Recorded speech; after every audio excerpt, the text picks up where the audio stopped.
ரவுடித்தனம் பொறுக்கித்தனம் எல்லாம் பண்ணிக்கிட்டு இருந்தேன் அப்படின்னா வாழ்க்கையில ஒண்ணும் உருப்பிட முடியாது. ஜெயிலுக்கு தான் போகணும், வாழ்க்கை தான் அழிஞ்சு போகும். அதனால நீங்க எல்லாரும் ஒழுக்கமா இருந்தீங்க அப்படின்னா அது உங்களுக்கு நல்லது. இல்ல அப்படின்னா நீங்க வந்து சீரியஸான விளைவுகள், சட்ட ரீதியான விளைவுகளை சந்திக்க வேண்டி வரும். சட்டம் இப்ப முதல்ல மாதிரி இல்ல, முக்கிய குற்ற சட்டங்கள் எல்லாத்தையும் மாத்திட்டாங்க, ரொம்ப ஸ்ட்ரிக்டா இருக்கு. உங்களை பொருளாதார ரீதியா கூட உங்க எல்லாரையும் முடக்க முடியும். காசு இல்லைன்னா நீங்க கஷ்டப்படுறது மட்டும் இல்லாம உங்க குடும்பங்களும் கஷ்டப்படுவாங்க.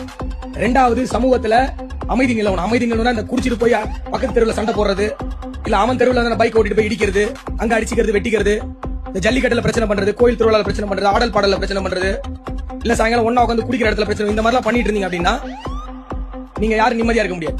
இங்க மொத்தமா ஒரு 300-400 பேர் இருக்கீங்க, அவ்வளவுதான். திருச்சி மாவட்டத்தோட தொகை பாத்தீங்கன்னா, ஜனத்தொகைன்னு பாத்தீங்கன்னா 30 லட்சத்துக்கு தொடுது. நீங்க 300 350 400 பேர்னால 30 லட்சம் மக்கள் வந்து நிம்மதியா இருக்க முடியாம இருக்க முடியாது. 300 ஒரு நம்பரே கிடையாது.